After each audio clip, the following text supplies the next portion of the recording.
Bonjour à toutes, bonjour à tous. Merci de rejoindre Radio M pour l'essentiel de l'actualité de ce lundi. Le journaliste et blogueur Merzoug Touati quitte la prison de Buira ce lundi après 6 mois de détention. Merzoug Touati a été condamné en janvier dernier par le tribunal de Reldaya à 1 an de prison ferme pour une publication sur son compte Facebook et dans laquelle il se solidarise avec le détenu d'opinion Baba Nedjar. Sa peine a été réduite à 6 mois de prison suite à la grâce présidentielle de mars dernier et qui a touché un nombre de détenus. Merzoug Touati est poursuivi dans 2 autres affaires pour lesquelles il a été condamné à 1 an de prison. Son procès à la cour de Béjaïa prévu hier a été renvoyé pour la 4e fois au 3 juillet.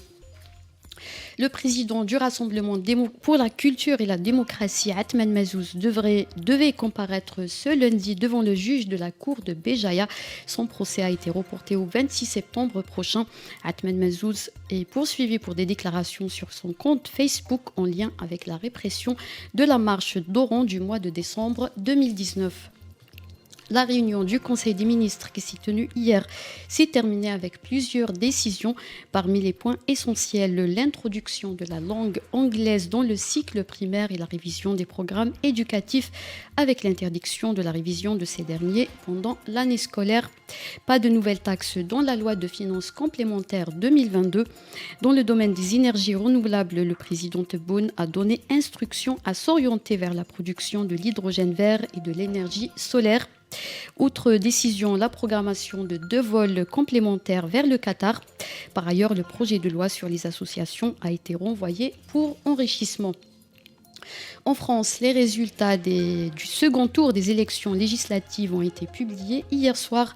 La coalition Ensemble d'Emmanuel Macron arrive en première position avec 245 sièges, mais elle a perdu la majorité absolue au Parlement. La coalition de gauche NUP menée par Jean-Luc Mélenchon arrive en deuxième position avec 131 sièges. Il devient ainsi la première force d'opposition au Parlement français. Le Rassemblement national, parti de Marine Le Pen, a obtenu 89 sièges. Le président ukrainien Volodymyr Zelensky devrait s'adresser ce lundi dans l'après-midi depuis Kiev à l'Union africaine. Il s'agit de la première fois qu'un président ukrainien s'exprime devant l'Union. Zelensky va interpeller le bureau de la conférence de l'Union africaine ainsi que les ambassadeurs africains accrédités auprès de l'institution. C'était la dernière information. Merci de nous avoir suivis.